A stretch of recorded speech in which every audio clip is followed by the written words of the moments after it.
সূর্য ঢলে গেলে নবী করিম সাল্লাল্লাহু আলাইহি ওয়াসাল্লাম মাগরিবের সালাত আদায় করতেন এবং সালাত আদায় করার পর নবী সাল্লাল্লাহু আলাইহি ওয়াসাল্লাম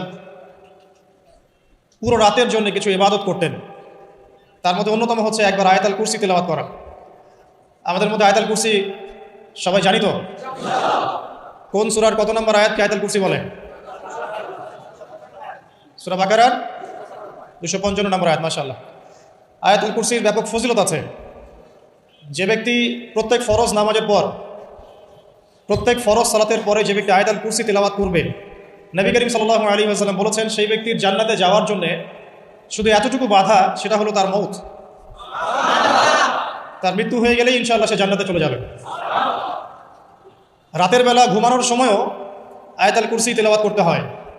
এই হাদিসের রাবি হচ্ছেন আবু হুরায়রা রাদিয়াল্লাহু তাআলা আনহু, যাকে নবী সাল্লাল্লাহু আলাইহি ওয়াসাল্লাম গনিমতের মাল পাহারা দেওয়ার দায়িত্ব দিয়েছিলেন। তো প্রথম রাতে আবু হুরায়রা রাদিয়াল্লাহু আনহু লক্ষ্য করলেন যে মাল চুরি করার জন্য একজন এসেছে। তিনি চোরকে ধরলেন। চোর খুব অনুনয় বিনয় করলো যে আমার অবস্থা খুব খারাপ, খুব দরিদ্র, আমাকে ছেড়ে দাও। আবু হুরায়রা রাদিয়াল্লাহু আনহু তাকে ছেড়ে দিলেন। পরের রাতে সেই চোর আরও একবার আসলো, তিনি আবার তাকে ধরলেন, আবারও ছেড়ে দিলেন। তৃতীয় রাতে তিনি তাকে ধরলেন এবং বললেন, এবার তোমাকে আমি ছাড়বো না। তখন সেই ব্যক্তি বিখ্যাত সাহাবী আবু হুরায়রা রাদিয়াল্লাহু আনহুকে বলছেন যে আমি তোমাকে বিশেষ একটা আমল শিখিয়ে দিব, যে আমলটা করলে পরে রাতের বেলা শয়তান তোমার নিকটবর্তী হবে না। তো আবু হুরায়রা রাদিয়াল্লাহু আনহু বলছেন, কি সেই আমল, শিখিয়ে দাও, যদি শিখিয়ে দাও তাহলে ছেড়ে দিব তোমাকে। তখন সেই ব্যক্তি বলছে যে রাতের বেলা কেউ যদি আয়াতুল কুরসি তেলাওয়াত করে ঘুমানোর সময়, সেই ব্যক্তির ধার কাছেও শয়তান আসবে না ইনশাআল্লাহ, এবং আল্লাহ পাকের পক্ষ থেকে একজন ফেরেশতা তাকে পাহারা দিবে ইনশাআল্লাহ। তো রাসূলুল্লাহ সাল্লাল্লাহু আলাইহি ওয়াসাল্লাম পরের দিন ফজরের নামাজে আবু হুরায়রা রাদিয়াল্লাহু আনহুকে দেখে মুচকি মুচকি হাসছেন যে তোমার রাতের সাথীর কি খবর। কারণ ওহীর মাধ্যমে নবী সাল্লাল্লাহু আলাইহি ওয়াসাল্লাম আগেই জেনেছেন কি হয়েছে গত রাতে। এটাই আল্লাহ পাকের ওয়াহী, যেটা কোনো বিজ্ঞান যুক্তি দর্শনের ব্যাখ্যায় আসবে না। আসবে না। তো আবু হুরায়রা রাদিয়াল্লাহু আনহু বলছেন যে আমি তো ইয়া রাসূলুল্লাহ তাকে ছেড়ে দিয়েছিলাম, পরে আবার এসেছে, আবার ধরেছি, আবার ছেড়ে দিয়েছি, আবার এসেছে। এবার ছাড়বো না পণ করেছিলাম, কিন্তু এবার সে আমাকে একটা আমল শিখিয়ে দিয়েছিল। তো এই আমল শেখানোর বদৌলতে আমি ওকে ছেড়ে দিয়েছি। কি আমল? রাতের বেলা আয়াতুল কুরসি তেলাওয়াত করলে শয়তান নিকটবর্তী হবে না, এবং রাতের বেলা একজন ফেরেশতা আল্লাহর পক্ষ থেকে ওই ব্যক্তিকে পাহারা দিবে ইনশাআল্লাহ। তো রাসূলুল্লাহ সাল্লাল্লাহু আলাইহি ওয়াসাল্লাম বলছেন এই কথা শুনে যে তোমার কাছে এসেছিল সে হচ্ছে ইবলিস, শয়তান। সে যতগুলো কথা বলে তার বেশিরভাগ কথাই সে মিথ্যা বলে, তবে এই কথাটা সে সত্য বলেছে। তার মানে আয়াতুল কুরসির ফজিলত কে জানিয়ে দিল? তাহলে জ্ঞান যদি সত্য হয়, জ্ঞানটা যদি সত্য হয়, মানে আল্লাহ এবং তার রাসূলের দলিল থাকে সেখানে, তো সেই সত্য জ্ঞানটা নেয়ার ব্যাপারে কোনো প্রতিবন্ধকতা থাকবে না। যে কোনো ব্যক্তি এমন কোনো কথা বলুক যেটা কোরআন এবং সুন্নাহর সাথে মিলে গেছে, এই কথা নিতে কি কোনো আপত্তি আছে? নাই। আর যে কোনো ব্যক্তি যত বড় আলেম হোক আর স্কলার হোক আর বুদ্ধিজীবী হোক না কেন, তার কথা যদি কোরআন সুন্নাহর সাথে না মেলে, সেই কথা কি আমরা গ্রহণ করব? এই সহজ কথাটা মেনে নিলে কিন্তু মুসলিমদের মাঝে কোনো ইখতিলাফ থাকে না। তারপরেও হয়তো কিছু মতপার্থক্য থাকবে, সেটা ইসলামের সৌন্দর্য। যেমন আপনি ফজরের আগে বেতরের নামাজ পড়ছেন, তাহাজ্জুদের নামাজ পড়ে বেতরের নামাজ পড়ছেন, তারপরে 2 রাকাত সুন্নত পড়ছেন, তারপরে ফরজ পড়ছেন, ঠিক আছে? এই আমলটা নবী সাল্লাল্লাহু আলাইহি ওয়াসাল্লাম কর্তৃক স্বীকৃত এবং সুন্নাহ।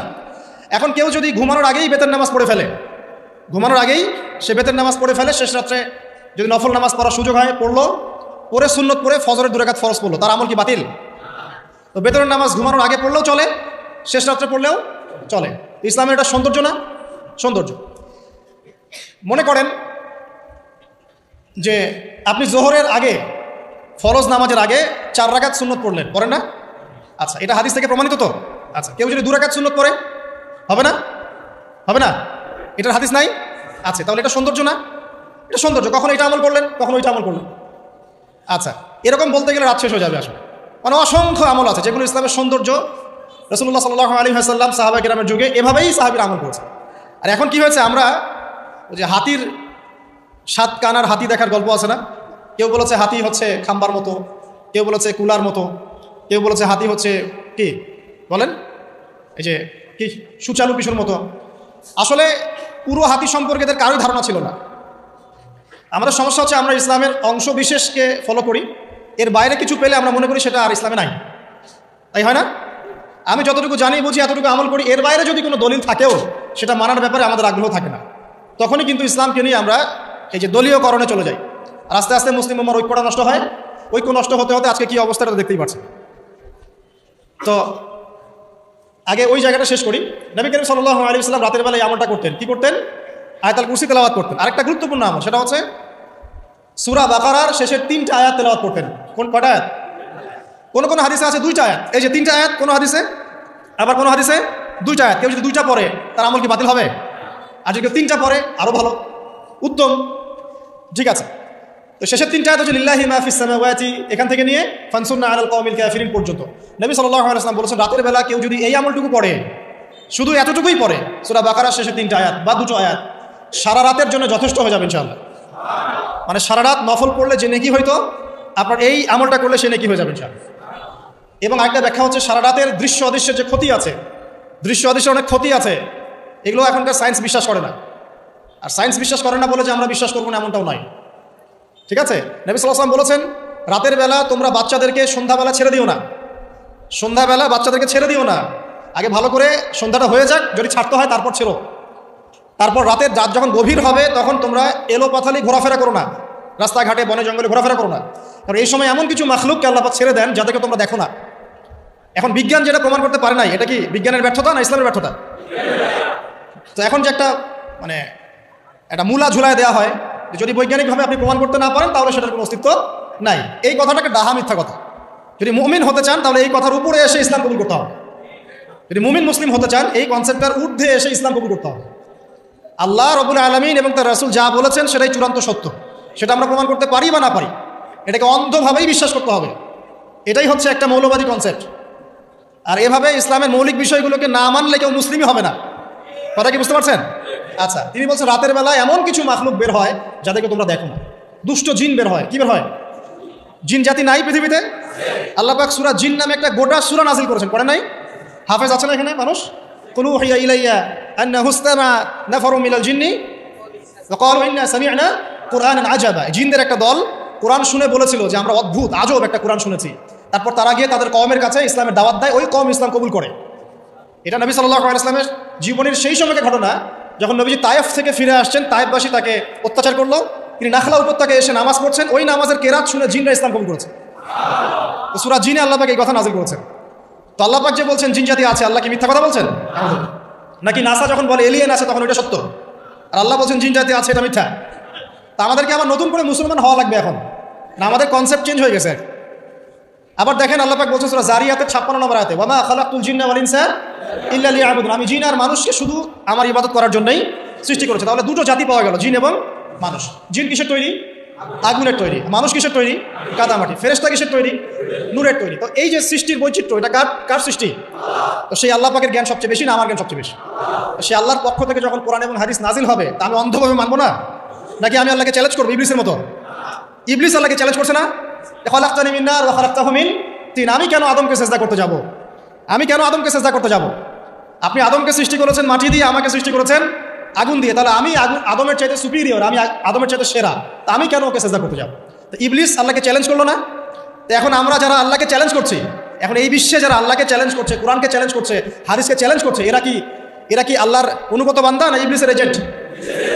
এরা এই চ্যালেঞ্জিং ফিলোসফিটা পেল কোথা থেকে? ওই ইবলিস থেকে। ইবলিস থেকে এই ফিলোসফি এসেছে। আর ইবলিস তো এখনো মরে যায় নাই, মরে গেছে, বরং সে এখন প্রবীণ বয়স্ক হয়ে গেছে, তার অভিজ্ঞতা এখন অনেক বেশি। তার অভিজ্ঞতা কি বেশি? দেখবেন ইবলিস সবার আগে আদম সন্তানের গা থেকে কাপড় খুলে ফেলেছিল, জানেন? আপনাকে দেখাচ্ছি, সূরা আরাফ পড়েন। সূরা আরাফের মধ্যে আল্লাহ পাক বলছেন, ইয়া বানি আদম, হে আদম সন্তান, লা ইয়াফতিনান্নাকুমুশ শাইতান, হে আদমের সন্তানরা তোমরা শুনে রাখো, শয়তান ইবলিস যেন তোমাদেরকে ফিতনায় ফেলতে না পারে। কে বলছেন? আল্লাহ। কিরকম ফিতনা? ইয়ানজিউ আনহুমা লিবাসাহুমা, যে ইবলিস তোমাদের বাবা মায়ের গা থেকে কাপড় খুলে ফেলেছিল।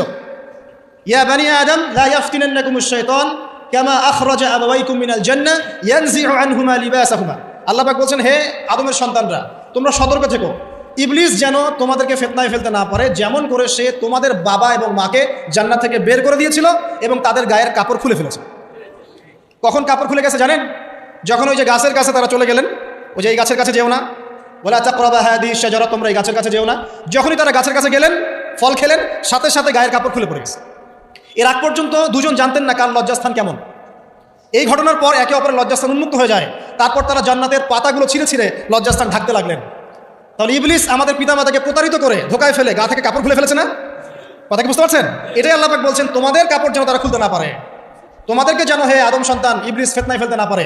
তাহলে এখন আপনি বলেন, এই বিংশ শতাব্দীতে এসে, একবিংশ শতাব্দীতে এসে যারা মুসলিমদের গা থেকে কাপড় খুলে ফেলতে চায়, এরা কার এজেন্ট? এরা কার এজেন্ডা বাস্তবায়ন করছে? প্রমাণ হিসেবে কি আমি নিজের মন করা কথা বললাম, না কোরআন থেকে দলিল দিলাম? কোন সূরা? সূরা আরাফ এর প্রথম 3টা পৃষ্ঠা পড়েন, ডিটেইলস লেখা আছে। আর আল্লাহ পাক বলেছেন, ওয়ালাকাদ ইয়াসসারনাল কুরআনা লিযিকরি ফাহাল মিন মুদ্দাকির। কোরআনকে আমি বোঝার জন্য একদম সহজ করেছি, যে কেউ কোরআন বুঝতে পারবে ইনশাআল্লাহ। খালি পড়ে দেখো, ফাহাল মিন মুদ্দাকির, কেউ কি আছো কোরআন উপলব্ধি করবে? তো কোরআন বুঝতে হবে স্বচ্ছ মন নিয়ে। বিরোধিতা করার মন নিয়ে যদি কোরআন বুঝতে চান তাহলে আপনি বিভ্রান্ত হয়ে যাবেন। স্বচ্ছ মন নিয়ে, একটা কলবুন সালিম নিয়ে, আত্মসমর্পণের নিয়াতে আপনাকে কোরআন বুঝতে হবে। দেখবেন আল্লাহ আপনাকে হেদায়েত দিবেন ইনশাআল্লাহ। আল্লাহ পাক আমরা সবাইকে কোরআন বোঝার তৌফিক দান করুন। তো যেটা বলছিলাম প্রিয় ভাইরা, রাতের বেলা এইসব প্রাণী বের হয়, নবী সাল্লাল্লাহু আলাইহি ওয়াসাল্লাম বলেছেন, অতএব আপনাদের বাচ্চা যারা আছে এদেরকে সন্ধ্যাবেলায় বাইরে ছেড়ে দিবেন না। এখন কিন্তু প্রচুর ঘটনা ঘটছে, প্রচুর জিনঘটিত ঘটনা ঘটছে, রুকিয়া করাতে হচ্ছে, জাদুটোনা করা হচ্ছে, বানটোনা করা হচ্ছে না? আর অনেক সময় আমরা মনে করি, এখন সায়েন্সের যুগ তো, মানুষ মনে করে এগুলোর কোনো ভিত্তি নাই মনে হয়। কোরআন বলছে জাদু সত্য। কে বলছে? কোরআন বলছে জাদু সত্য। কোন সূরা? সূরা বাকারা আয়াত নাম্বার 101। সূরা বাকারা আয়াত নাম্বার 101, 102 পড়ে দেখেন, ওয়াত্তাবিউ মা তাতলু শায়াতিন আলা মুলকি সুলাইমান। এই আয়াতটা পড়েন, বিশাল একটা আয়াত আছে। ওয়ামা কাফারা সুলাইমান ওয়ালাকিন্না শায়াতিন কাফারু ইউআল্লিমুনা আন-নাস সিহর। এই সিহর দিয়ে কি হতো? মা ইউফাররিকুনা বিহি বাইনাল মারই ওয়া যাওজি। সুলাইমান আলাইহিস সালামের সময় এই জাদুবিদ্যার প্রচলন ছড়িয়ে পড়ে। এই জাদু মানুষ শিখে কি করছিল? নারী পুরুষের মাঝখানে, স্বামী স্ত্রীর মাঝখানে বিভেদ সৃষ্টি করছিল। এখন দেখেন না, পরিবারের স্বামী স্ত্রীর বন্ধন ভেঙে যায় না? খুব ভালো সম্পর্ক, হঠাৎ করে সম্পর্ক খারাপ, কেউ কাউকে দেখতে পারে না, এমন হচ্ছে না? এই জাদুবিদ্যা সত্য। এবং এখনকার অনেক ভণ্ড যে কবিরাজগুলো বের হয়েছে, এরা জিনকে তাবে করে নিয়ে এই জিনদের মধ্য দিয়ে মানুষের মধ্যে জাদু ছড়িয়ে দিয়েছে, এবং এর ফলশ্রুতিতে বহু পরিবার ধ্বংস হয়ে যাচ্ছে। এই জাদুবিদ্যা সত্য। আরও একটা জিনিস সত্য, নবী সাল্লাল্লাহু আলাইহি ওয়াসাল্লাম বলেছেন, ইন্না আইনাল হক, চোখের নজর সত্য। নবী করিম সাল্লাল্লাহু আলাইহি ওয়াসাল্লাম বলেছেন চোখের বদনজর সত্য। এই যে আমরা বলি ফেসবুকে এত বেশি ছবি দিয়েন না ভাই, ছবি তুলেন না, ছবি তুলেন না, বারবার যে বলে নিষেধ করি, কারণ কি জানেন? একটাই কারণ, বিকজ চোখ লাগাটা সত্য। মানুষের চোখ লাগে, এই কথা শুনলে অনেক মজুমদাররা হাসবে না? কথা বুঝতে পারেন নাই? কিন্তু এটা সত্য, কারণ নবী করিম সাল্লাল্লাহু আলাইহি ওয়াসাল্লাম যা বলেছেন, সাদাকাল্লাহু ওয়া সাদাকা রাসূলুহুল কারীম। নবী যা বলেছেন, আল্লাহ যা বলেছেন, চিরায়ত সত্য, এর বাইরে কোনো সত্য আছে? আচ্ছা দেখেন, আমি বললাম যে জাদুবিদ্যা সত্য। এই জাদুবিদ্যার চর্চা মানুষ করে, এখনও করে, এবং এই জাদু দিয়ে মানুষের ক্ষতি করার জন্য জিনের প্রয়োজন হয়, দুষ্ট জিন। এই জিনগুলোকে মানুষ তাবে করে মানুষের ক্ষতি করার চেষ্টা করে। দেখবেন এখন গ্রামে গঞ্জে শহরে সব জায়গায় ছড়িয়ে পড়েছে না? দেখবেন, খুব সতর্ক থাকবেন। আমি পরে সলিউশন বলছি আপনাদেরকে। আরেকটা বলেছি, নবী সাল্লাল্লাহু আলাইহি ওয়াসাল্লাম বলেছেন চোখের বদনজর এমন সত্য যে একটা উটকে এই রান্নার ডেকচির মধ্যে ঢুকাই ফেলতে পারে। একটা উট খুব সুন্দর ভালো, আপনি দেখছেন মাশাআল্লাহ বলেন নাই, নজর লেগেছে, উটটা মারা গেছে দেন, তারপর তাকে জবাই করে খেয়ে ফেলতে হয়েছে। একজন সাহাবী গোসল করছিলেন, গোসল, এটা হাদিসে সহিহ, এই আলেম ওলামা যারা আছেন তারা জানেন যে এই হাদিসে সহিহ। একজন সাহাবী গোসল করছেন, তার গায়ের চামড়াটা খুব সুন্দর ছিল, একদম স্কিনটা অনেক সুন্দর থাকে না এমন কিছু মানুষ? আচ্ছা, এখন আরেকজন সাহাবী এই গোসল দেখছেন দূর থেকে, দেখে বলছেন যে কি চমৎকার তার শরীরের রংটা, যেন কুমারী নারীর মতো, অনেকটা এমন একটা কথা তিনি বলেছিলেন। সাথে সাথে এই সাহাবী অজ্ঞান হয়ে পড়ে গেছে। কোন সাহাবী? যিনি গোসল করছিলেন। এটার আপনি কোনো ব্যাখ্যা দিতে পারবেন না। তো এখানে কোনো সায়েন্স দিয়ে বা মেডিকেল সায়েন্স দিয়ে আপনি কোনো ব্যাখ্যা করতে পারবেন না। একটা ব্যাখ্যা দিতে পারেন, কিন্তু কেন সেটা হলো সেটা আপনি অ্যান্সার খুঁজে পাবেন না। তো নবী সাল্লাল্লাহু আলাইহি ওয়াসাল্লামের কাছে নিয়ে যাওয়া হলো তাকে। তিনি বললেন যে এই ব্যক্তির ব্যাপারে কি কেউ ভালো মন্দ কিছু বলেছিল? তখন একজন সাহাবী বলেন, হ্যাঁ, অমুকে বলেছে এর স্কিনটা অনেক সুন্দর, ওকে ডেকে নিয়ে আসো। ওকে ডেকে আনা হলো। ডেকে আনার পর নবীজি তাকে অনেক শাসালেন, তোমরা তোমাদের ভাইদেরকে কি মেরে ফেলতে চাও? তখন এই সাহাবী তো অবাক, আমি আবার কখন মারতে চাইলাম ইয়া রাসূলুল্লাহ? আমি তো মারতে চাই নাই, আমি তো খালি বলেছি যে তার গায়ের রংটা অনেক সুন্দর। তখন তিনি বললেন, কেন তুমি সুবহানাল্লাহ বললে না? কেন তুমি মাশাআল্লাহ বললে না? যখন মাশাআল্লাহ বলবেন, সুবহানাল্লাহ বলবেন, নজরটা লাগবে না। আর যখন আপনি মাশাআল্লাহ বলবেন না, সুবহানাল্লাহ বলবেন না, দেখবেন নজর লেগে গেছে। আপনি বিশ্বাস করেন ব্যবসা খুব ভালো চলছে, মানুষ বললো যে বাহ, তোর তো ব্যবসা হেভি, লালে লাল শাহজালাল, ঠিক আছে, দেখবেন আপনার কেনা বেচা বন্ধ হয়ে গেছে। এরকম হবে, আমার কথাটা বিশ্বাস করেন। এটা কিন্তু সায়েন্স প্রমাণ করতে পারবেন, আল্লাহ এবং তার রাসূল বলেছেন, তার উপরে কোনো সত্য নেই। আছে সূরা কাহফ 29 নম্বর আয়াত পড়ে দেখেন, আল্লাহ পাক বলছেন, ওয়াকুলিল হাক্কু মির রাব্বিকুম, সত্য সেটাই যা তোমার রবের পক্ষ থেকে আসে। ফামান শাআ ফালইউমিন, যার ইচ্ছা হয় বিশ্বাস করুক, ওয়ামান শাআ ফালইয়াকফুর, যার ইচ্ছা হয় সে অস্বীকার করুক। এই কারণে আমরা বলি ফেসবুকে এত বেশি ছবি দেওয়া, এই আইওয়াশ করা, এই যে শোডাউন করা, হ্যাঁ, ইসলামে কিছু কাজ করলেন একদম মানুষকে না দেখাইতে পারলে ঘুম হচ্ছে না, এগুলো বন্ধ করেন, এগুলো বন্ধ করে দেন আল্লাহর ওয়াস্তে। অফলাইনে কাজ করেন, নিজেকে গোপন করার চেষ্টা করেন। যত বেশি মানুষের কাছে নিজেকে এক্সপোজ করবেন, কাজের বরকত কমে যাবে, কাজের বরকত কমে যাবে, চোখ লাগবে, নজর লাগবে। এবং চোখ লাগা বদনজরে বহু আলেম আস্তে আস্তে মাঠ থেকে মাইনাস হয়ে গেছে না, যায় নাই? এখন কি আলেমদের সংখ্যা বেশি না কম? যত দিন যাবে আলেমের সংখ্যা আরও কমে যাবে।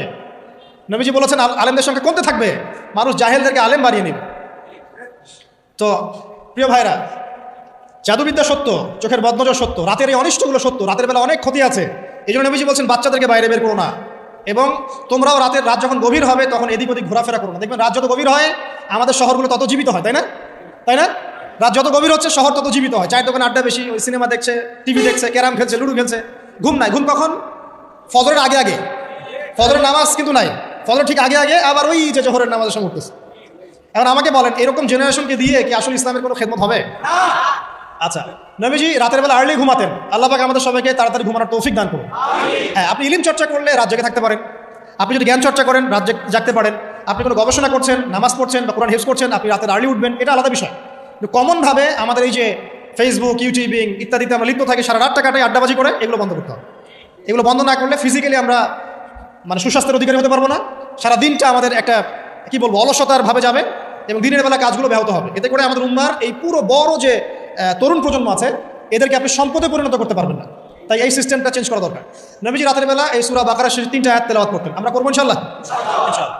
আরেকটা আমল বলে দিই, নবী করিম সাল্লাল্লাহু আলাইহি ওয়াসাল্লাম রাতের বেলা সূরা মুলক তেলাওয়াত করতেন। কোন সূরা?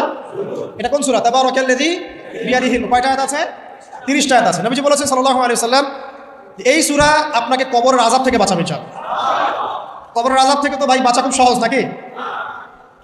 আমাদের মধ্যে এমন কেউ নাই, শোনেন, আমাদের মধ্যে এমন কেউ নাই, আলেম জালেম, মুফতি মুহাদ্দিস, রাজনৈতিক নেতা, পলিটিশিয়ান, বিরোধী দল, তারপরে যে সরকার দল যে আছে না কেন, কবরের শাস্তি ফেস করবেন এমন একটা মানুষ নাই, কেউ নাই পৃথিবীতে। এই যে আপনি দেখছেন ওই যে কি ইসরায়েলের প্রধানমন্ত্রী, ওই রাশিয়ার প্রধানমন্ত্রী, ওই চায়নার সভ্যতা, পশ্চিমা সভ্যতা, এমন কেউ নাই পৃথিবীতে এখন যাকে কবরের শাস্তি ভোগ করতে হবে না। আছে? সবচেয়ে লঘু শাস্তি, লঘু চাপ, এটা বলতে গেলে আসলে আমি ভাষা হারাই ফেলি। তারপরে বলছি আল্লাহ পাক আমাদের সবাইকে হেফাজত করুন, আমিন। একজন সাহাবীর নাম সাদ বিন মুয়াজ। কি নাম? নবী করিম সাল্লাল্লাহু আলাইহি ওয়াসাল্লামের সাথে একদম ডান হাত হয়ে যুদ্ধ করেছেন দীর্ঘদিন।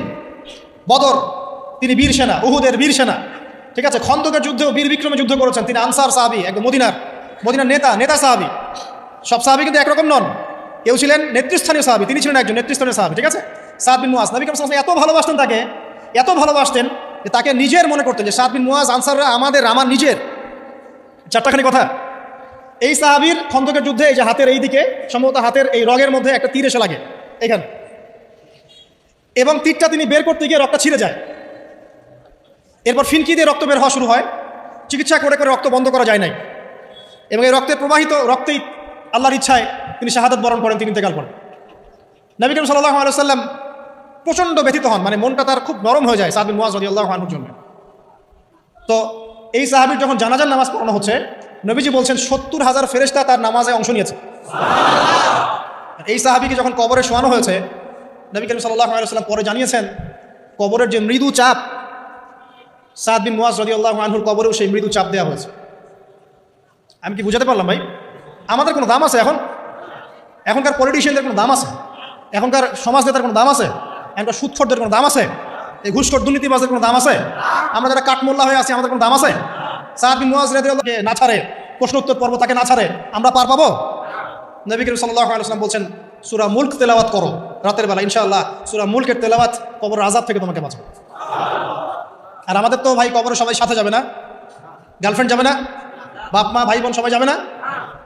একজন ব্যক্তি সুদ খাচ্ছে, জিজ্ঞাসা করে দেখেন কেন খায়, বলবে তার সন্তানের জন্য খায়, তার বউয়ের জন্য খায়, তার বাবাকে দেখতে হবে তাই খায়, তাই না? একজন ব্যক্তি ঘুষ খায়, বলবে আমার পরিবারের জন্য খাই। একজন দুর্নীতি করছে, পুকুর চুরি করছে, বলবে দুর্নীতি করছে আমার পরিবারের জন্য খাই, পরিবার ভালো থাকবে। সবার একই এক্সকিউজ, যে পরিবার যেন ভালো থাকে, আমার সন্তানরা যেন ভালো থাকে, আগামী প্রজন্মের জন্য কিছু রেখে যেতে পারি, তাই না? এরকম একটা মানুষও কি আপনার সাথে কবরে যাবে? আর এই বোকা মানুষ কেন বোঝে না যে আপনার কবরে আপনাকেই যেতে হবে? তাহলে আপনি কি কারণে, অন্যের কারণে নিজের পরকাল নষ্ট করছেন? অন্যের সুখের জন্য আপনি আপনার পরকাল নষ্ট করছেন। সুদ খাচ্ছেন, দিব্যি মায়ের সাথে জেনা করছেন। আপনাদের এলাকায় নাকি সুদের সমস্যা অনেক বেশি। কয়েকটা হাদিস বলে দেই, আমি ওদেরকে আক্রমণ করতে আসি না, আমি শুধু তাদেরকে 3টা হাদিস শোনাতে এসেছি। 1 নম্বর হাদিস শোনেন। আল্লাহর নবী মুহাম্মদ সাল্লাল্লাহু আলাইহি ওয়াসাল্লাম বলেছেন সুদের পাপের 73টা শাখা আছে। কয়টা? কোনো হাদিসে 70টাও আছে, কোনো হাদিসে 73টা আছে।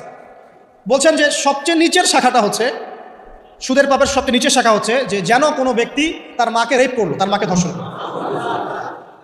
1 দিরহাম যে ব্যক্তি সুদ খায়, সহিহ বুখারীতে আরেকটা হাদিস এসেছে, সে যেন 36টা মেয়েকে ধর্ষণ করলো। আর আমি একটা কথা বানাই বলছি না, যদি বিশ্বাস না হয় কমি মাদ্রাসা আছে, আলেম ওলামা আছে, গিয়ে বুখারী খুলতে বলেন, পড়তে বলেন, তাহলে একবার পড়তে বলেন, দেখেন যদি না থাকে তাহলে আমাকে এর সাথে থাপ্পড় দিয়ে দেয়। যদি না থাকে হাদিস এটা, তাহলে আমার গালে একটা থাপ্পড় দিয়ে যায়। আর যদি থাকে তাহলে আল্লাহর রাস্তায় সুদ খাওয়া ছেড়ে দেন। কোনটা করবেন? চ্যালেঞ্জ করবেন? নবীজি বলেছেন 1টা দিরহাম যে ব্যক্তি সুদ খায়, দিরহাম মানে কি? রৌপ্য মুদ্রা। এটা এখন দেখতে পারবেন না, জাদুঘরে আছে। এখন দেখবেন সব বিকাশ, রকেট, ইলেকট্রনিক মানি। এখন দেখবেন কাগজের মানি সব। এক সময় ছিল দিরহাম, কি ছিল? ওই যে বিখ্যাত একজন খলিফা ছিলেন হারুনুর রশিদ, নাম শুনেছেন? বলা হয় যে হারুনুর রশিদ আব্বাসী খলিফাতের সময় ছিলেন উনি। বলা হয় যে উনি প্রতিদিন 1000 দিরহাম মানুষকে দান করতেন, আর দৈনিক 100 রাকাত নফল নামাজ পড়তেন। ওই যে দিরহাম মানে একটা রৌপ্য মুদ্রা। তো 1 দিরহাম যে ব্যক্তি সুদ খায়, বলা হচ্ছে যে সে ব্যক্তি যেন 36টা মেয়েকে ধর্ষণ করলো বা 36 বার জেনা করলো। আরেকটা হাদিস এসেছে, এটা কোরআনেও আছে, হাদিসে তো আছে, কোরআনেও আছে। কি সেটা? আল্লাহ পাক বলছেন, ইয়া আইয়ুহাল্লাযীনা আমানু, হে মুমিনগণ, ইত্তাকুল্লাহ, তোমরা আল্লাহকে ভয় করো, ওয়া যারু মা বাকিয়া মিনার রিবা, সুদের অবশিষ্ট যে টাকা পয়সাগুলো আছে, চক্রবৃদ্ধি হারে সুদ খাচ্ছ, ছেড়ে দাও, ছেড়ে দাও। কারণ ওয়া ইল্লাম তাফআলু, যদি তোমরা এটা না করো তাহলে ফাআযানু বিহারবিন মিনাল্লাহি ওয়া রাসূল, তাহলে আল্লাহ এবং তার রাসূলের সাথে যুদ্ধের ঘোষণা শুনে রাখো। এই যে সুদের ব্যাপারে সবচেয়ে উঁচু শাখাটা হচ্ছে এটা।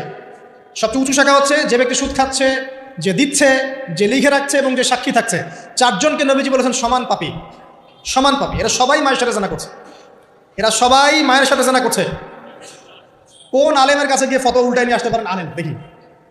যে ব্যক্তি সুদ খাচ্ছে নিজে, অথবা সুদ খাচ্ছে না অন্যকে খাওয়াচ্ছে, অথবা খাচ্ছেও না খাওয়াচ্ছেও না, লিখে রাখছে খালি সাক্ষী, আর একজন কাতেব, একজন সাক্ষী, 4 জন। এই 4 জনকে নবীজি বলেছেন এরা ইকুয়ালি গিলটি, সমানভাবে পাপী, সমান পাপী। সমান পাপী মানে এরা সর্বোচ্চ লেভেলে পাপ করছে, আল্লাহ এবং তার রাসূলের সাথে যুদ্ধ করছে, আর সর্বনিম্ন পাপ হচ্ছে এরা মায়ের সাথে জেনা করছে। এবং প্রতি দিরহামে এরা 36 বার করে ধর্ষণের পাপ লেখা হচ্ছে।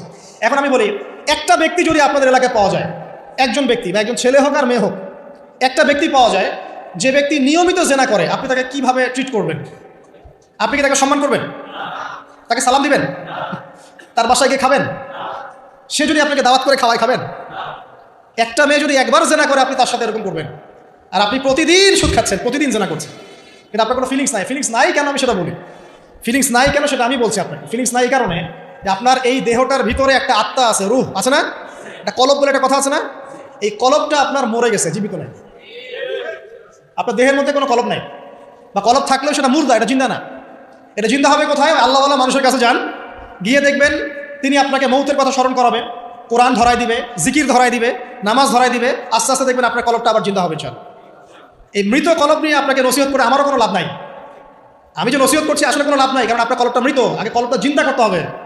কলব জিন্দা হবে 2টা কাজ, মাত্র 2টা কাজ। 1, বেশি বেশি কোরআন তেলাওয়াত, পারা যাবে ইনশাআল্লাহ। আল্লাহ আমাকে তৌফিক দেখ, আপনাদেরকে তৌফিক দেখ।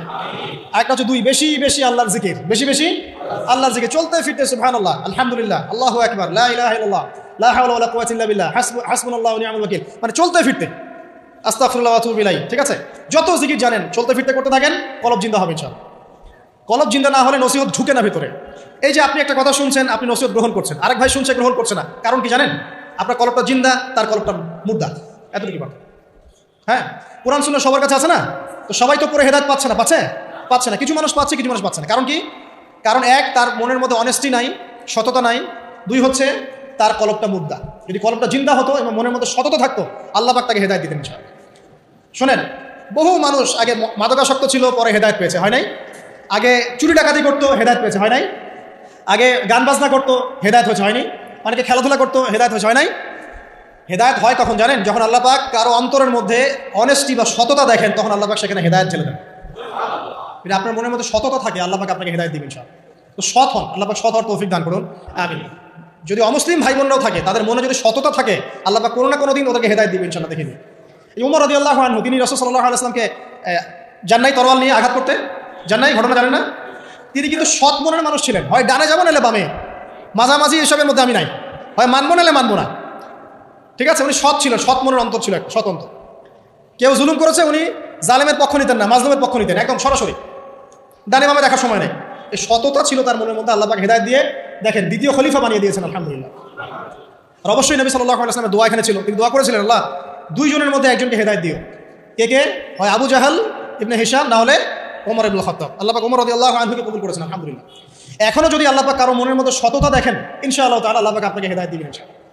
আপনি নামাজ পড়ছেন না, মনটা অনেস্ট আপনার, কারো ক্ষতি করছেন না, কারো ক্ষতির মধ্যে আপনি নাই, কারো সম্পদ লুট করছেন না, ইচ্ছা করে কারো ক্ষতি করার চেষ্টা করছেন না, কাউকে বিপদে ফেলার চেষ্টা করছেন না, আপনি সৎ আছেন মনের দিক থেকে, আল্লাহ চাইলে আপনাকে নামাজি বানাই দিবেন ইনশাআল্লাহ, বানাই দিবে ইনশাআল্লাহ একদিন না একদিন, কারণ আপনার মনের মধ্যে সততা আছে। একজন ব্যক্তি মিউজিক করছে মনে করেন, কিন্তু কোনো মাদকে নাই, জাস্ট মনের তৃপ্তির জন্য করছে, আল্লাহকে বিশ্বাস করে, আল্লাহর সাথে সে ইবলিসের মতো আচরণ করে না, আল্লাহ চাইলে তাকে একদিন হেদায়েত দিতে পারেন ইনশাআল্লাহ। একজন মাদক খাচ্ছে, মনে করেন সে মাদক খাচ্ছে মনের কষ্টে, হতাশা, চাকরি বাকরি পায় না, পরিবার থেকে চাপ, গার্লফ্রেন্ড ছেড়ে চলে গেছে, এখন মদ খাওয়া শুরু করছে, ও মনে করছে এখানে গেলে শান্তি পাবে, কিন্তু আল্লাহ বলে একজন আছে, সে বিশ্বাস করে, নামাজ মানে, কোরআন মানে, কেবলা মানে, নবীকেও মানে, কিন্তু সে জানে যে আমি একটা পাপ করছি, তার মনটা সৎ, আল্লাহ চাইলে ওই ব্যক্তিকে তওবার সুযোগ দিতে পারেন ইনশাআল্লাহ। কাকে দিবেন না জানেন? এই যে এখনকার বুদ্ধি বিক্রেতাগুলোকে নাও দিতে পারে, কথা বুঝতে পারেন নাই?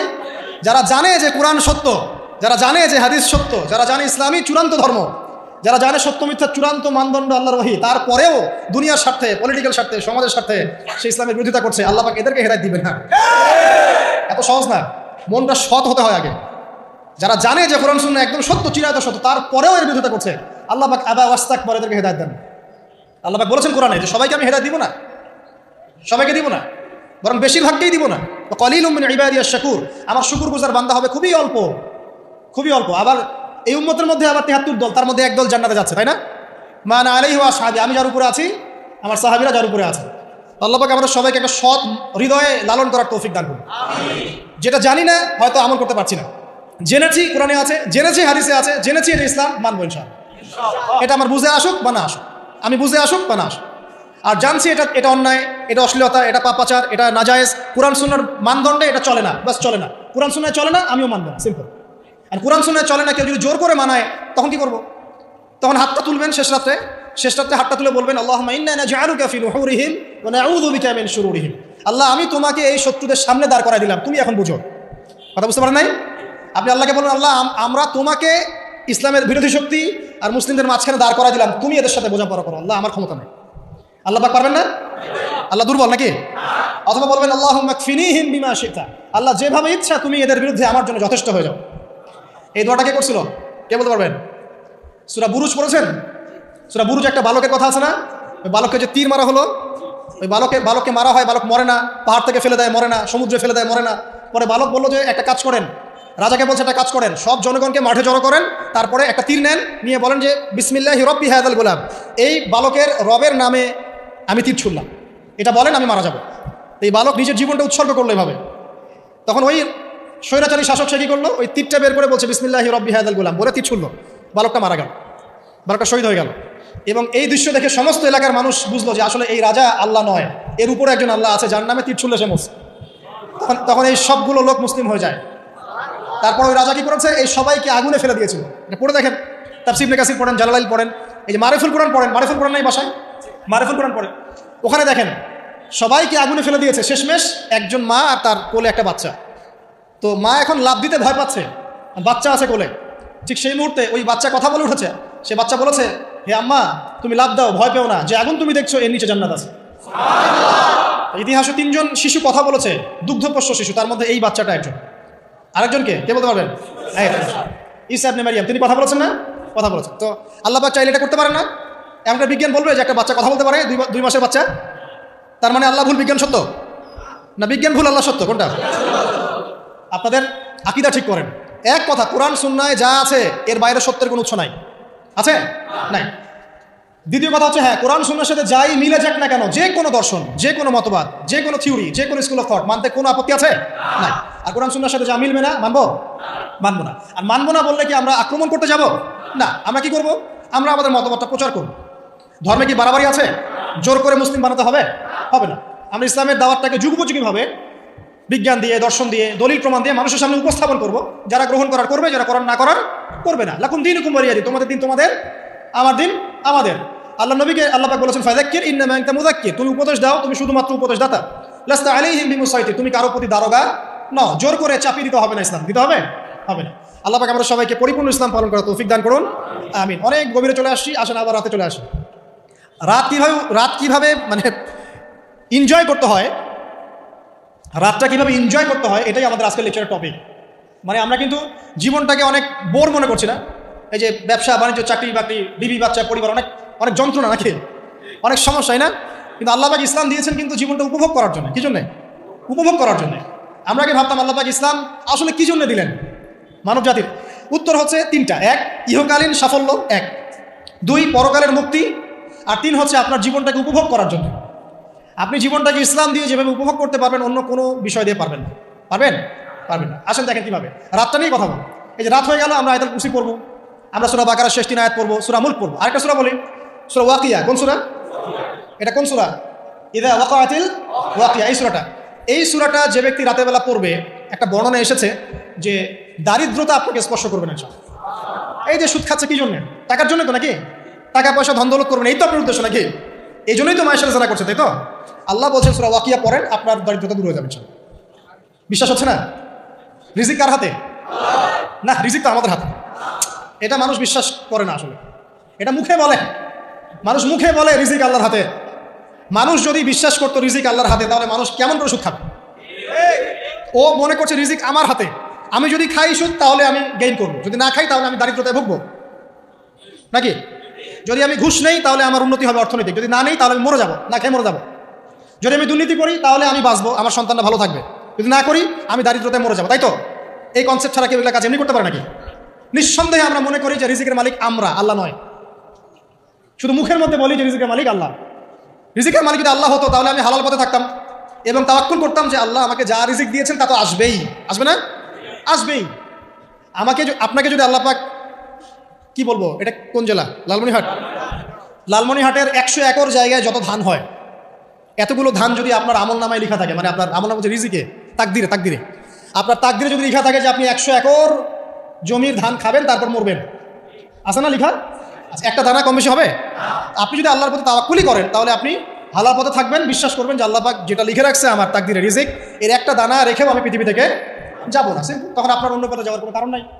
আর যখন আপনি বিশ্বাস করবেন না, না এটা আমার হাতে, আমি যত পরিশ্রম করব তত রিজিক বাড়বে, আমি যত ঘুষ নিব তত বাড়বে, যত সুদ খাবো তত বাড়বে, যত দুর্নীতি করবো তত বাড়বে, তখন তো রিজিকের এই পুরো দায়িত্বটা আল্লাহ পাক আপনার হাতে ছেড়ে দিবেন। আল্লাহ পাক আপনাকে কোনো বারাকা দিবেন না। ইয়ামহাকুল্লাহু রিবা ওয়া ইউরবিস সাদাকা। সদকা করলে সম্পদ বৃদ্ধি পায়, আর রিবার মধ্য দিয়ে সম্পদ ধ্বংস হয়ে যায়, একদম মাটিতে মিশে যায়। কীভাবে ধ্বংস হয় সেটা এখন আলোচনা করার সুযোগ নাই, সময় নাই। আমি ইনশাল্লাহ আরেকদিন শুধু রিবা নিয়ে আলাদা আলোচনা করবো। এটা সমাজের নিচু লেভেল থেকে উঁচু পর্যন্ত দরিদ্র মানুষদেরকে আরও দরিদ্র করবে আর ধনীদেরকে আরও ধনী করবে। সম্পদ এক শ্রেণীর মানুষের হাতে গিয়ে জমা হয়ে যাবে, সবার হাতে সম্পদ এভাবে সার্কুলেট করতে থাকবে না। আর যখন আপনি জাকাত ভিত্তিক অর্থনীতি চালু করবেন, সদকা করবেন, হালালে থাকবেন, ব্যবসা করবেন, তখন সম্পদ এক হাত থেকে আরেক হাতে ঘুরতে থাকবে। এটা এমনি বুঝবেন না, ইনশাল্লাহ আরেকদিন বুঝাবো। আসেন, যে দারিদ্রতা দূর করতে চান, সচ্ছলতা চান, কয়েকটা কাজ করেন।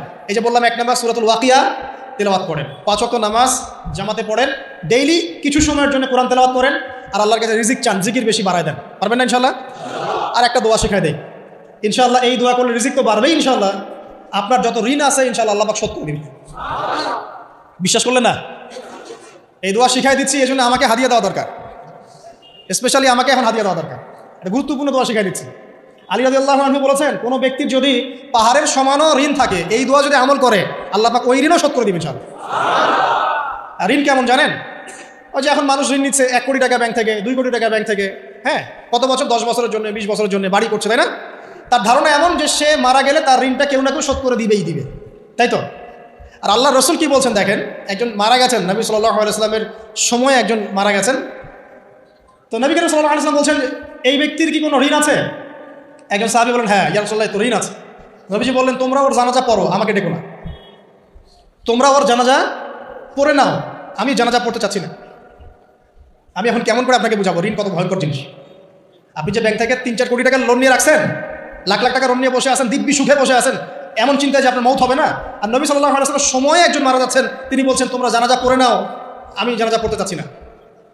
মানে ঋণগ্রস্ত ব্যক্তি জানাজাও তিনি পড়তেন না। তারপর একজন এসে বললেন, ইয়া রাসূলুল্লাহ, আমি তার ঋণ শোধ করে দিব, তার যা ঋণ আছে আমি শোধ করে দিব। তখন নবী এসে জানাজা পড়লেন সাল্লাল্লাহু আলাইহি ওয়াসাল্লাম। তো আপনার এই কোটি কোটি টাকা ঋণ শোধ করার লোক তো রেডি আছে নাকি? আছে না? সমস্যা নেই, আপনার জানাজা পড়া হবে, কারণ হুজুরকে আপনি 5000 টাকা দিবেন, হুজুর জানাজা পড়াই দিবে, কোনো সমস্যা নেই। তারপরে আপনার মিলাদও হবে, আপনার একটা বড়সড় দোয়াও হবে ইনশাআল্লাহ। কিন্তু আল্লাহ পাক বলেছেন, যে শহীদ, আল্লাহর পথে যুদ্ধ করে শহীদ হয়েছে, এই ব্যক্তির আত্মাও ঝুলে থাকে যতক্ষণ পর্যন্ত না তার ঋণটা শোধ করা হয়। এবার বলেন আমি কি বুঝাবো, আর কিছু বলতে হবে? তো এখন সেই দোয়া শেখাচ্ছি আপনাদেরকে, যে দোয়া শিখলে আপনারা ঋণ থেকে বাঁচবেন ইনশাআল্লাহ। কত দিবেন বলেন? আচ্ছা, হ্যাঁ, এই তো শুকরিয়া। দোয়া করবেন যেন আল্লাহ পাকের দিনটাকে আল্লাহর জমিনে প্রতিষ্ঠা করতে পারে। আমার সাথে বলেন, দোয়াটা হচ্ছে আল্লাহুম্মা ইকফিনি বিহালালিকা আন হারামিকা ওয়া আগনিনি বিফদলিকা আম্মান সিওয়াকা। এই দোয়াটা ছোট না, এটা মুখস্থ করবেন, সেজদায় পড়বেন, নামাজের সেজদায় পড়বেন, আত্তাহিয়াতু দরুদ শেষ তারপরে পড়বেন, নামাজ শেষে হাত তুলে করবেন, যখন তখন শেষ রাতটা করবেন। ইনশাআল্লাহ দেখবেন আপনার ঋণ বলতে কিছু থাকবে না ইনশাআল্লাহ। যদি থাকেও, বড় কোনো ঋণ থাকেও, আল্লাহ পাক অন্য কোনো মাধ্যমে এটা শোধ করার ব্যবস্থা করে দিবেন ইনশাআল্লাহ। ইনশাআল্লাহ। আমার জীবনে এমন ঘটনা ঘটেছে, এটা এখন গল্পটা মনে পড়ে গেল তাই বলছি, যে 1,20,000 টাকা ঋণ আছে আমার, শোধ করার কোনো অপশন নাই আমার কাছে। আমার চোখে ধরা পড়ছে না যে 1,20,000 টাকা আমি কেমনে দিব। কি হলো, হঠাৎ করে আমরা একটা সার্কুলার দেখলাম যে সারা বাংলাদেশে ইসলামিক ট্যালেন্ট খোঁজা হচ্ছে। 2000 এটা মনে হয় 17 কি 18 সালের কথা, হ্যাঁ 18 না, আচ্ছা 18।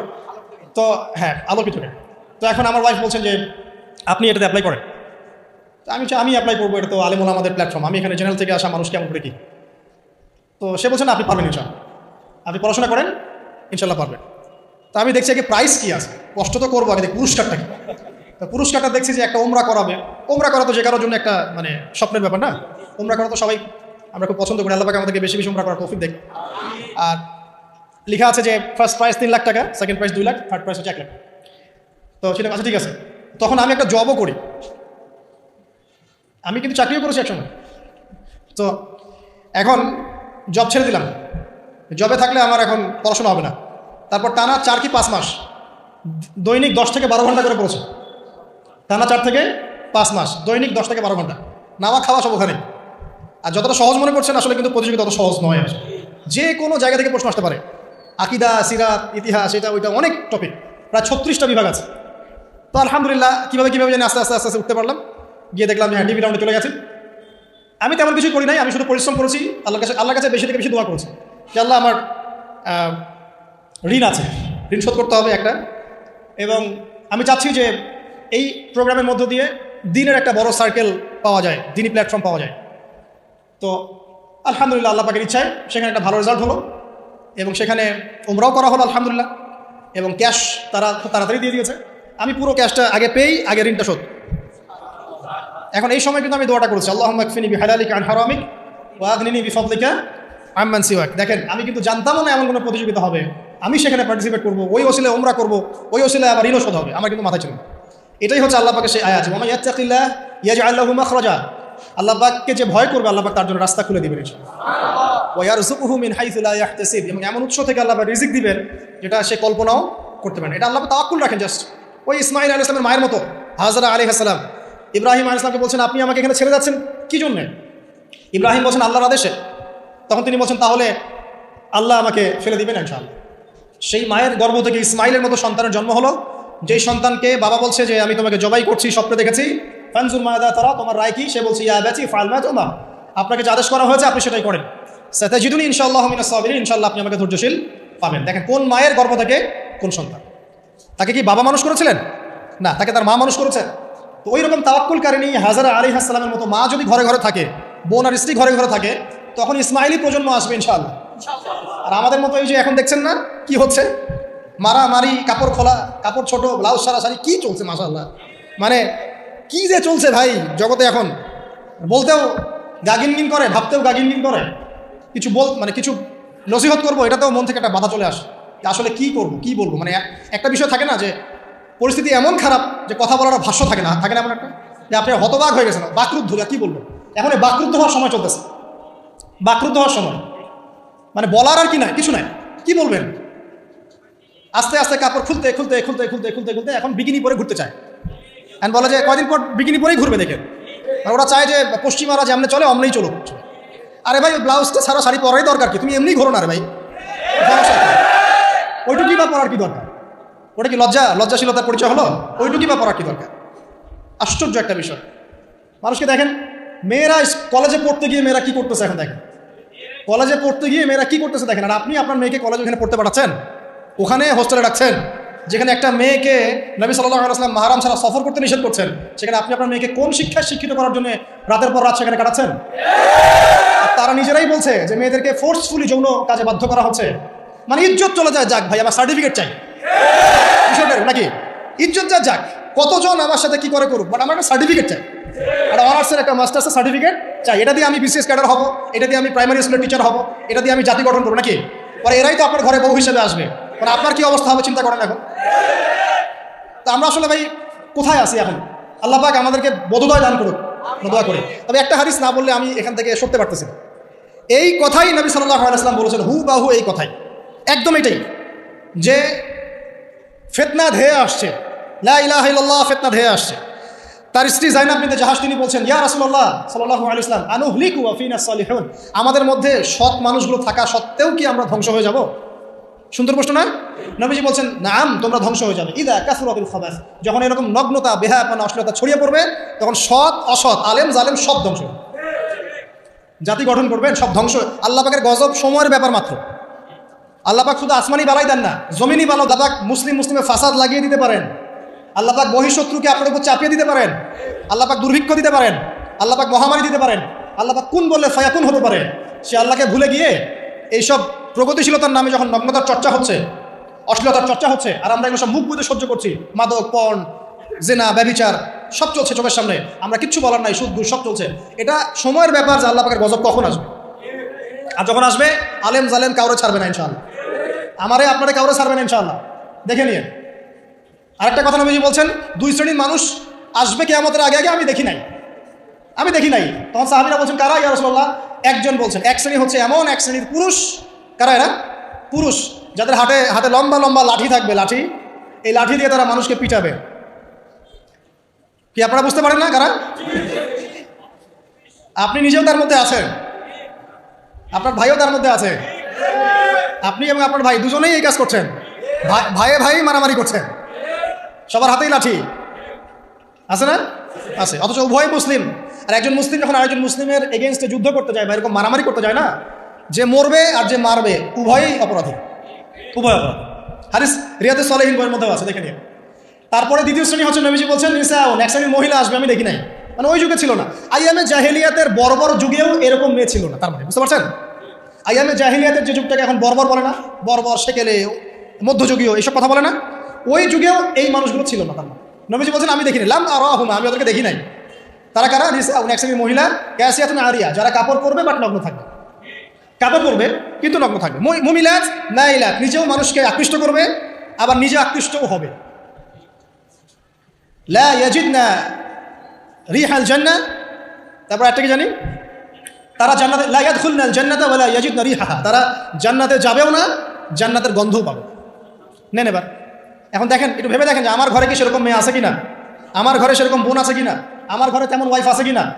এখন যদি আপনি আল্লাহ এবং তার রাসূলকে সর্বোচ্চ অগ্রাধিকার দেন, আল্লাহর রাস্তায় ওদেরকে ঠান্ডা মাথায় বোঝানোর চেষ্টা করেন, বোঝান তারা তাদের ফাংশনটা কি, দুনিয়াতে ওদের ফাংশন কি, দুনিয়াতে মেয়েদের ফাংশনটা কি, একটা পরিবারে একটা মেয়ের ফাংশন কি, স্বামী স্ত্রীর সম্পর্কের মধ্যে মেয়ের ভূমিকা কি, স্ত্রীর ভূমিকা কি, এগুলোকে বুঝান। তবে হ্যাঁ, এক শ্রেণীকে আপনি বুঝিয়ে কুল পাবেন না। তারা কারা সেটাও হাদিস এসেছে, শেষ জামান হাদিস সেটাও আছে। দাজ্জালের শেষ অনুসারী হবে এক শ্রেণীর মেয়ে, যাদেরকে তাদের মুমিন পিতা, ভাই এবং স্বামী পরিবারের মধ্যে পর্দায় রাখতে পারবে না, তারা বাঁধন ছিঁড়ে বেরিয়ে চলে যাবে। তারা অনেক আগেই চলে গেছে, তার মানে দাজ্জাল আসার সময়ের ব্যাপার মাত্র। আর যে দেশে আসবে সেই দেশটা এখন অনেক শক্তিশালী, যেদিক দিয়ে বের হবে ওইদিকে এখন দেখেন আবার ইরানের মধ্যে কি চলছে, সব কিছুই রেডি, এখন সব সময়ের ব্যাপার। আসেন শেষ করে দেই, অনেক লম্বা না করি, 10 মিনিট সময় নিচ্ছি। যে না, আমারও তো একটা ভাই ব্যাপার আছে না, বিনা হাদিয়াতে এত লম্বা আলোচনা হইব না, ফ্রি সার্ভিস চলবে না। আচ্ছা আসেন শেষ করি। আমরা কোথায় ছিলাম? রাতের পরিস্থিতি বোঝেন, পরিস্থিতি বুঝলে আমাদের করণীয় বের হয়ে আসবে। করণীয় আমি অনেক দিন বলেছি, জ্ঞান অর্জনের কোনো বিকল্প নাই, জ্ঞান অনুযায়ী আমলের কোনো বিকল্প নাই, আদর্শ পরিবার গড়ার কোনো বিকল্প নাই, পরিবারের মেয়েদেরকে পর্দায় রাখার কোনো বিকল্প আছে? নাই। এমনকি আমাদের ছোট ছোট ছেলে মেয়ে যারা এখন জন্ম নিয়েছে, এদেরকেও ছোটবেলা থেকেই ইসলামের অনুশাসন দিতে হবে, নাহলে বড় হয়ে বিগড়ে যাবে। এরা বিগড়াবে না? চতুর্দিকে ফিতনা, তো বিগড়ে যাবেই। হালাল রিজিকের কোনো বিকল্প নাই। দিনের জ্ঞান অর্জন করে দিনই মানুষদের সাথে থাকার কোনো বিকল্প নাই, একা একা থাকতে যাবেন না। দিনের বুঝ আছে এমন মানুষের সাথে থাকবেন, একসাথে থাকবেন, যেখানেই থাকেন, যে নামেই হোক একসাথে থাকেন, যে নামেই হোক। ইসলামে তো অনেক দলাদলি আছে না? আচ্ছা হোক, এটা নিয়ে এখন কথা বলার দরকার নাই। যে কোনো ব্যানারেই হোক থাকেন, অ্যাটলিস্ট আপনি ভালো মানুষদের সাথে থাকেন, এটা ভালো হবে ইনশাআল্লাহ। আল্লাহ চাইতে দেখবেন সবার মাঝে একসময় ঐক্য দিয়ে দিতে পারেন, আল্লাহ পারেন না? আর যারা ইন্টেনশনালি উম্মার ঐক্যের বিরোধী, এদেরকে আল্লাহ ধ্বংস করে দিবেন ইনশাআল্লাহ, সমস্যা। কারণ আল্লাহ বলে তো একজন আছেন, তিনি সব দেখেন ইনশাআল্লাহ। আর হচ্ছে আপনার জ্ঞানটাকে ইসলামের কল্যাণে কাজে লাগান, আপনার সম্পদ, আপনার জানমাল, এটাকে ইসলামের কল্যাণে কাজে লাগান, দিনের প্রচার প্রসার করতে থাকেন। আক্রমণাত্মক হবেন না, শৈথিলতাবাদীও হবেন না, চরমপন্থী হবেন না, আবার এই যে গোলালু মার্কাও হবেন। গোলালু কি মানে সব তরকারিতে চলে। যখন দেখবে যে একটা বিষয় আসছে, আস্তে করে পাশ কেটে এমন একটা বিষয় নিয়ে কথা বলা শুরু করবে যেটার সাথে এখনকার বিষয় কোনো সম্পর্ক নেই। দেখবেন যে পুরো বিশ্বে একটা বিষয় চলছে, দেশ একটা বিষয় নিয়ে গরম, তখন দেখবেন কথা হচ্ছে মেয়েরা নেল পালিশ দিতে পারবে কিনা। সুশ্রী মার্কে ইসলাম নিয়ে চলার দরকার নেই। যখন যেটা সামনে আসবে এটা ফেস করতে হবে, এবং সেটা চরমপন্থায় না, আক্রমণাত্মকভাবে না, মানুষকে হিকমার সাথে, নসিহতের সাথে ঠান্ডা মাথায় যুক্তি প্রমাণ দিয়ে বুঝাতে হবে। এরপর যারা বুঝবে আলহামদুলিল্লাহ, যারা বুঝবে না এদের দায়িত্ব কারো হাতে? আল্লাহর হাতে। আল্লাহ পাক হয় গজবে শেষ করবেন, না হলে আল্লাহ পাক চালিয়ে দায়িত্ব দিতে পারে, এটা আল্লাহ পাকের ইখতিয়ার। তো আসেন ভাই, এই আমলগুলোর সাথে আর কয়েকটা আমল বলে দিই। সেটা হলো রাতের বেলা অবশ্যই সূরা কাফিরুন একবার পড়বেন। কোন সূরা? এই সূরা যে ব্যক্তি একবার করে পড়বে প্রত্যেক রাতে, আল্লাহ পাক তাকে শিরকের পাপ থেকে বাঁচাবে। কোন পাপ? শিরকের পাপ। আর শিরকের পাপ সবচেয়ে মারাত্মক। যার আমল নামায় শিরকের পাপ আছে, এই আমল নামা জান্নাতে যাচ্ছে না, এটা স্পষ্ট কথা। সূরা নিসার মধ্যেও আছে, অন্য অনেক জায়গাতে আছে যে আল্লাহ পাক সব গুনাহ মাফ করতে পারেন, শিরকের গুনাহ মাফ করবে তওবা করলে পরে আল্লাহ পাক মাফ করবে। তওবা করে আবার ইসলামের দিকে আসতে হবে। আল্লাহ পাক তৌফিক এনায়েত করুন, আমিন। শিরকের পাপ থেকে বেঁচে থাকেন। আর শিরক সম্পর্কে জানার জন্য কিতাবুত তাওহীদ একটা বই আছে, এটা পড়েন, কিতাবুত তাওহীদ।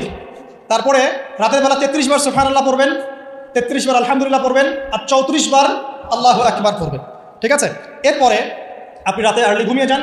যতটুকু সময় ঘুমিয়ে থাকবেন এই সময়টুকু ইনশাআল্লাহ আপনার আমল নামায় ইবাদত বলে গণ্য হবে ইনশাআল্লাহ। যদি দেখেন রাতে বেলা দুঃস্বপ্ন দেখছেন, দুঃস্বপ্ন যদি দেখেন তাহলে বাম দিকে 3 বার থুতু ফেলবেন, এভাবে আউযু বিল্লাহি মিনাশ শাইতানির রাজিম, এভাবে 3 বার থুতু ফেলবেন। মানে কারো গায়ে থুতু দিবেন না, থুতু ফেলার ভান করবেন। তারপরে পাশ পরিবর্তন করে ঘুমাবেন, ঠিক আছে? দুঃস্বপ্ন মানুষ দেখতে পারে, আর দুঃস্বপ্ন শয়তানের পক্ষ থেকে দেখানো হয়। আর যদি আপনি পবিত্র অবস্থায় ওযু করে ঘুমান, আমলগুলো করে ঘুমান, দরুদ শরীফ পড়তে পড়তে ঘুমিয়ে যান, বা আল্লাহুম্মা বিসমিকা আমুতু ওয়া আহইয়া পড়ে আল্লাহ জিকির করতে করতে ঘুমিয়ে যান, আপনি আল্লাহর হুকুমে সত্য স্বপ্নও দেখতে পারেন। এটাও হাদিসে আছে, সত্য স্বপ্ন বলে একটা বিষয় আছে। যদি সত্য স্বপ্ন দেখেন, ভালো স্বপ্ন যেটা আপনার মনের মধ্যে আনন্দ দিচ্ছে, তাহলে আপনি প্রিয় কোনো মানুষকে বলবেন, আপনার মা, আপনার স্ত্রী, বা আপনার কাছের কেউ, ঠিক আছে? আর দুঃস্বপ্ন দেখলে কাউকে বলতে যাবেন না, দুঃস্বপ্ন দেখলে কাউকে বলতে যাবেন না। যদি দুঃস্বপ্ন দেখেন, উঠে 2 রাকাত নফল নামাজ পড়ে আল্লাহর কাছে দোয়া করবেন, আল্লাহ এই স্বপ্ন আমি দেখেছি, এর অনিষ্ট থেকে আল্লাহ তুমি আমাকে বাঁচাও। প্রয়োজন একটু সাদাকা করবেন। আর দান সদকা তো এখন মানুষ কমিয়ে দিয়েছে নাকি? মানুষ সমিতিতে টাকা ঢালতে প্রস্তুত, আল্লাহর পথে দান করতে চায় না। তো এদের সম্পদে কোনো বরকত হবে না ইনশাআল্লাহ। যত বেশি আল্লাহর পথে দান করবেন সম্পদ বাড়বে ইনশাআল্লাহ। তো এখন কিছু মানুষ বলবে যে ধর্ম ব্যবসা শুরু করলো মনে হয়। হ্যাঁ, এটা তো ধর্ম ব্যবসায়ী, আপনার সমস্যা কি?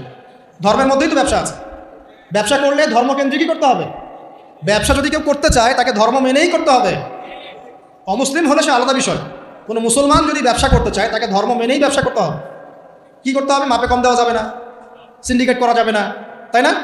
মাল মজুত করে বেশি দামে বিক্রি করা যাবে না, আছে না? এগুলো নিয়ম আছে না? আছে। যখন সমাজে একটা রেট চলছে, দাম চলছে, নিজে ইচ্ছা করে দাম বাড়িয়ে দেওয়া যাবে? যাবে না। তো যদি ব্যবসা আপনি করতেই চান তাহলে তো আপনাকে ধর্ম মেনেই করতে হবে। তো সমস্যা কোথায়? আর আল্লাহর পথে এইসব দান খয়রাত কি ধর্ম ব্যবসার মধ্যে পড়ে? এগুলো তো ইসলামের কল্যাণেই প্রয়োগ করা হবে। মসজিদ করার ক্ষেত্রে, মাদ্রাসা করার ক্ষেত্রে, মাহফিল করার ক্ষেত্রে, দিনের প্রচার প্রসারের স্বার্থেই এগুলো করা হবে। তো দিনকে কেন্দ্র করে, দিনকে এগিয়ে নেওয়ার জন্য যদি দান সৎকাও ব্যবসা হয়ে যায়, তাহলে দুনিয়া এগিয়ে নেওয়ার জন্য আপনারা যা করছেন এটা দুনিয়া ব্যবসা, তাই না? একটা পলিটিক্যাল দলকে ক্ষমতায় নিয়ে যাওয়ার জন্য যা করছে এটা পলিটিক্যাল ব্যবসা। একটা আদর্শ দর্শন সমাজে প্রতিষ্ঠার জন্য যা করছে এটা আদর্শিক ব্যবসা হচ্ছে। তাহলে জায়নিজম প্রতিষ্ঠা করতে যাচ্ছেন, তাহলে জায়নিজম ব্যবসা হচ্ছে। কমিউনিজম প্রতিষ্ঠা করতে কমিউনিজম ব্যবসা হচ্ছে। মানে সব তো ব্যবসা হচ্ছেই। তাহলে শুধু ধর্মের দিকে চলতেন কেন? আশ্চর্য ব্যাপার। তো ধর্মের বিষয়ে মানুষ সৎকা করবেই। দান সৎকা না করলে মানুষের সম্পদ বাড়বে কীভাবে? যাকাত, দান সৎকা এগুলো ইসলামের অংশ। আল্লাহ পাক আমাদেরকে বেশি বেশি দান সৎকা করার তৌফিক দান করুন।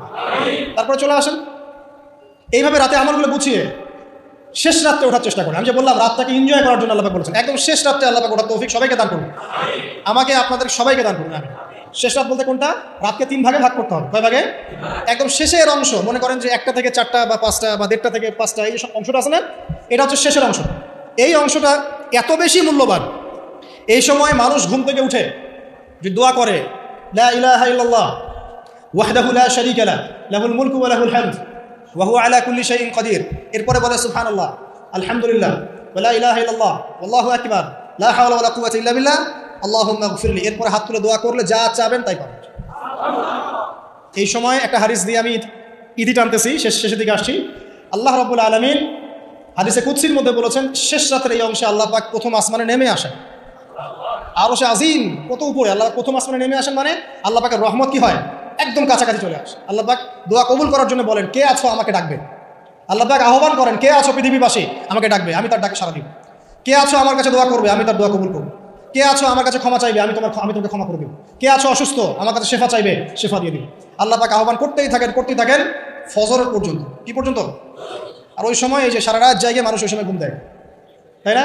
ঠিক ওই সময় দেখবেন শহর কেন্দ্রিক জীবনে লক্ষ লক্ষ মানুষ জেনা করতেছে ওই সময়। ঠিক ওই সময়টাতে দেখবেন যে লক্ষ লক্ষ মানুষ মদ খাচ্ছে, লক্ষ লক্ষ মানুষ পর্নোগ্রাফি দেখতেছে, মুভি দেখতেছে, চায়ের দোকান আড্ডা পিটাচ্ছে, শপিং করতেছে, কি না করতেছে। আল্লাহ পাকে আহ্বান করছেন ওই সময়, আল্লাহ পাকে আহ্বান করছে, কে আছো আমাকে ডাকবে, কে আছো। মানুষ এই কাজ করতে থাকে। অথচ আল্লাহ পাক জাহান্নাম সৃষ্টি করেছেন কাদের জন্য? আমাদের জন্য। জান্নাত কাদের জন্য? আমাদের জন্য। তো আল্লাহ পাক এই সময়টাকে কাজে লাগানোর তৌফিক আমাদেরকে দান করুন।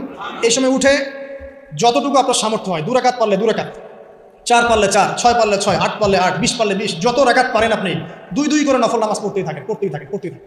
এই সময় নবীজি নামাজ পড়তেন এমনভাবে যে তার পা ফুলে যেত। 1 রাকাতে 4.5 পারা কোরআন তেলাওয়াত করেছেন। আমাদের তো এত ক্ষমতা নেই, আছে? আচ্ছা নেই, সূরা ইখলাসটাই পড়েন, 1 বার না পড়ে 10 বার পড়েন, 20 বার পড়েন, পারা যাবে না? 1 রাকাতে 12 বার সূরা পড়া যাবে না? যাবে। একটা আয়াতও বারবার পড়া যাবে না? আপনি রাকাতটাকে লম্বা করেন, রুকুকে লম্বা করেন, সেজদাকে লম্বা করেন, যত দোয়া আছে এই সেজদার মধ্যে ঢেলে দিবেন। এই ডিজিটাল নামাজ বাদ দেন। ডিজিটাল নামাজ কি মানে? রুকু করলে সেজদা পাওয়া যায় না, সেজদা করলে আবার পরের আবার তাকবীর তাহরিমা পাওয়া যায়। মানে তাশাহুদ পড়লে দরুদ পাই না, দরুদ পড়লে আবার কি পাই না, মানে আমি মিলাতে পারি না। মানে দৌড়ের উপর আছি আর ইমাম সাহেব দৌড়ের উপর রাখছে আমাদেরকে। তো এইসব ডিজিটাল নামাজ ত্যাগ করেন, রিল্যাক্সে নামাজ পড়েন, ঠান্ডা মাথা, রিল্যাক্স। আপনি যে কয়টা সূরা জানেন বারবার রিপিট করতে থাকেন এবং সূরাগুলোর অর্থগুলোর দিকে ফোকাস করেন। অর্থটা মুখস্থ করেন, প্রয়োজন আরবি বোঝেন না, অর্থটা মুখস্থ করেন, করে ওই দিকে আপনি মনোযোগ রাখেন। আর প্রত্যেক রাকাতে একই সূরা পড়বেন না, তাহলে নামাজটা কিন্তু স্বাধীন হয়ে যাবে।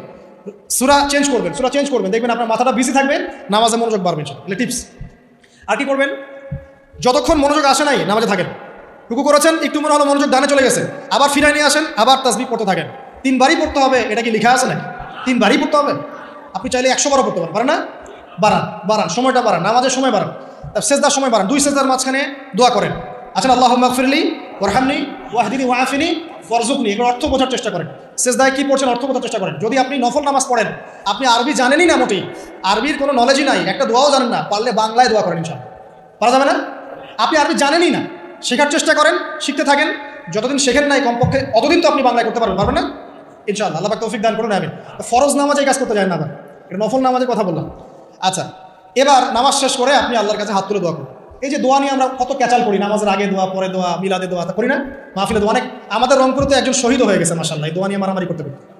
মানে মসজিদে সম্মিলিত মোনাজাত করতো, সে করবে না, একদল করে না, একদল করবে, এই নিয়ে মারামারি করতে করতে একজন শহীদ না এটা? তো এত যে দোয়া নিয়ে ফিকির, হুজুরকে ডেকে এনে দোয়া করান, মায়ের জন্য দোয়া, বাপের জন্য দোয়া, কুলখানি 40 কত কি করেন। শেষ রাত্রে হাতটা তুলে আল্লাহর কাছে দোয়া করেন। দোয়ার আগে খালি একবার বলবেন, আগে আল্লাহর প্রশংসা করবেন, বলবেন আলহামদুলিল্লাহ, তারপরে বলবেন আল্লাহুম্মা সাল্লি আলা মুহাম্মাদ, মানে প্রথমে আল্লাহর প্রশংসা, তারপরে রাসূল সাল্লাল্লাহু আলাইহি ওয়াসাল্লামের প্রতি দরুদ, তারপরে বলবেন রব্বিক ফিরলি, আল্লাহ আমাকে মাফ করো। এরপরে আপনি আপনার দোয়া করুন, যত দোয়া আছে, আধা ঘন্টা লাগুক, 1 ঘন্টা লাগুক, দোয়া করতেই থাকবেন। চোখ দিয়ে পানি না বের হওয়া পর্যন্ত চেষ্টা করতেই থাকবেন, পারবেন না? মানে আল্লাহর কাছে কবুল করায় নিবই এর মতো। আর এই যে সবচেয়ে বড় ওসিলা, একদিন বলে দিয়েছিলাম, আল্লাহর কাছে সবচেয়ে বড় ওসিলা দিয়ে দোয়া করবেন। অনেক ওসিলা আছে, যেমন আপনি দোয়া করতেন, আল্লাহ আমি যে এতক্ষণ এই যে আমি 8-10 রাকাত নামাজ পড়লাম, আল্লাহ এই ওসিলায় তুমি আমাকে এটা দান করো। আল্লাহ আমি এই যে কোরআন তেলাওয়াত করেছি, খতম করলাম, এই ওসিলা আল্লাহ তুমি আমাকে এটা দান করো। আল্লাহ আমি গতকালকে এই যে 1000 টাকা সদকা করেছি, এই ওসিলা আল্লাহ পাক তুমি আমার বিপদ দূর করে দাও। এটা ভালো কাজ হচ্ছে ওসিলা। আর সবচেয়ে বড় ওসিলা হচ্ছে আল্লাহ পাকের তাওহীদ, লা ইলাহা ইল্লাল্লাহ। আল্লাহকে বলবেন, আল্লাহ তোমার তাওহীদের ওসিলায় তোমার কাছে আমি এটা চাচ্ছি, ওইটা চাচ্ছি। দেখবেন ইনশাআল্লাহ আপনার রিজিক যদি হালাল হয়, ওই রিজিকে যদি সুদ না থাকে, আর ঘুষ না থাকে, আর দুর্নীতি না থাকে, ইনশাআল্লাহ আপনার দোয়া কবুল হবে। আর এরকম দোয়া কবুলের অনবদ্য মুহূর্তেও দোয়া কবুল হবে না যদি আপনার রিজিকের মধ্যে হারাম থাকে। এবার আপনি ভাবেন যে রিজিকটা কত ইম্পর্টেন্ট। এভাবে রাতটাকে পুরোটাকে এনজয় করেন, এই রাতের মধ্যে স্ত্রীকে সময় দেন, বাচ্চাকে সময় দেন। স্ত্রীকে যে সময়টা দিবেন সেটাও আপনার ইবাদত। এটা বলবে এটা আবার কেমন, এটাই এমনই। যদি আপনি বেগানা কোনো নারীর সাথে জেনা করেন তাহলে গুনাহ হবে না? জেনার গুনাহ হবে না? স্ত্রীর সাথে সময় কাটালে, এমনকি তার সাথে গল্প করলেও নাকি, তাই বলে বেশি গল্প করতে যায় না। যত বেশি মাথায় উঠাবেন তত বেশি পস্তাবেন। ভালোবাসবেন, এটা আমি বলিনি যে ভালোবাসবেন না, তবে আল্লাহ পাক এবং তার রাসূলের পথে বাধা হয় এমন কোনো কিছুকে স্থান দিবেন। আমার কথা কি বুঝতে পারছেন? স্ত্রী সন্তান যে হোক না কেন, যে আল্লাহ এবং তার রাসূলের পথে বাধা দিচ্ছে বা আপনার দিনী কাজে প্রতিবন্ধকতা সৃষ্টি করছে, এটাকে আস্তে করে মাইনাস করে আল্লাহ এবং রাসূলকে সর্বোচ্চ অগ্রাধিকার দিবেন, তারপরে তার আগে নয়। তো ভালোবাসবেন, নিঃসন্দেহে ভালোবাসবেন, তবে কোনো কিছুই অতিরিক্ত ভালো না, অতিরিক্ত কোনো কিছুই ভালো না। এরপরে আসেন, ওইটাও নাকি সন্তানকে সময় দেন, সেটাও নাকি পরিবারে একসাথে খাওয়া দাওয়া করবেন, সেটাও নাকি। এভাবে পুরো রাত আপনি আপনার জীবনটাকে রাসূলুল্লাহ সাল্লাল্লাহু আলাইহি ওয়াসাল্লামের সুন্নাহ দিয়ে ঢেলে সাজাবেন ইনশাআল্লাহ। আর রাতের ওই যে ক্ষতিগুলো দিয়ে শুরু করেছিলাম, শেষ করে দেই। শোনেন, শুরুতে যে রাতের অনেকগুলো ক্ষতির কথা বললাম, এগুলো যে বললাম চোখ লাগা, বললাম জাদু, বললাম জিন শয়তানের অনিষ্ট, বদনজর, মানুষের হিংসা, এই বিষয়গুলো থেকে বেঁচে থাকার জন্যে আপনাকে কিছু আমল করতে হবে। বলে দিব? আচ্ছা, 1 নাম্বার সূরা ফালাক, সূরা নাস, সূরা ইখলাস, সকালে 3 বার এবং সন্ধ্যায় 3 বার, সবগুলো 3 বার করে সকালে এবং সন্ধ্যায়। 1 নাম্বার। 2, বিসমিল্লাহিল্লাযী লা ইয়াদুররু মা ইসমিহি শাইউন ফিল আরদ ওয়ালা ফিস সামা ওয়া হুয়া সামিউন আলিম, এই দোয়া সকাল সন্ধ্যায় 3 বার। 2, 3 আয়াতুল কুরসি, সকালে 1 বার, সন্ধ্যায় 1 বার, ঘুমানোর আগে 1 বার, 3 বার।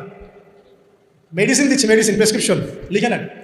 3টা বললাম। 4 সূরা বাকারার শেষের 3 আয়াত রাতের বেলা 1 বার। 4, 5 খুবই স্ট্রং একটা আমল দিচ্ছি, সূরা ইয়াসিন। কোন সূরা? সূরা ইয়াসিন। ফজরের নামাজের পর 1 বার, ফজরের নামাজের পর 1 বার, ইনশাআল্লাহ এইসব অনিষ্ট থেকে বেঁচে থাকবেন।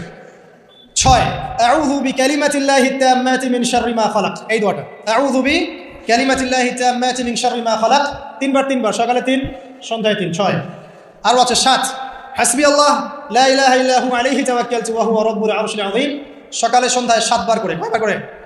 7 বার করে। মনে থাকবে না, ভুলে যাবেন, ওই যে রেকর্ডিং দেখে নিয়েন। 7। 8 নাম্বার, হ্যাঁ না ওটা আগে বলছি। 8 নাম্বার হচ্ছে 3 বার, সকালে 3, রাত্রে 3। রদিতু বিল্লাহি রাব্বান ওয়া বিল ইসলামি দীনান ওয়া বি মুহাম্মাদিন নবিয়্যা। 8। 9 দরুদ শরীফ, আল্লাহুম্মা সাল্লি আলা মুহাম্মাদ ওয়া সাল্লিম, এতটুকু, আল্লাহুম্মা সাল্লি আলা মুহাম্মাদ ওয়া সাল্লিম, অথবা আল্লাহুম্মা সাল্লি ওয়া সাল্লিম আলা নবিয়িনা মুহাম্মাদ, সকালে 10, রাত্রে 10। আর একটা হচ্ছে সূরাতুল কাফিরুন। কোন সূরা? সূরা কাফিরুন, রাত্রেবেলা পড়বেন। এছাড়া আর অনেক আমল আছে যেগুলো এক লেকচারে বলা সম্ভব না। এই আমলগুলো নিয়মিত করলে, এই যে চোখ লাগা বলেন, আর এই বদনজর বলেন, আপনার জিন শয়তানের অনিষ্ট বলেন, বা তাবিজ কবজ বলেন, এই যে বানটোনা বলেন, কবিরাজের তন্ত্রমন্ত্র বলেন, ঠিক আছে, দৃশ্য অদৃশ্যের কোনো অনিষ্ট ইনশাআল্লাহ তাআলা আপনার কোনো অনিষ্ট করতে পারবেন ইনশাআল্লাহ। মনে থাকবে? আর সর্বশেষ কথা হচ্ছে, নিজের বাসায় কোরআন তেলাওয়াত বাড়িয়ে দিবেন। সূরা বাকারা, সূরা আলে ইমরান ছাড়বেন না। কোন সূরা? সূরা বাকারা, সূরা আলে ইমরান। সূরা বাকারা, আলে ইমরান যে বাসায় তেলাওয়াত করা হয়, শয়তান সেখান থেকে পালিয়ে যাবে ইনশাআল্লাহ।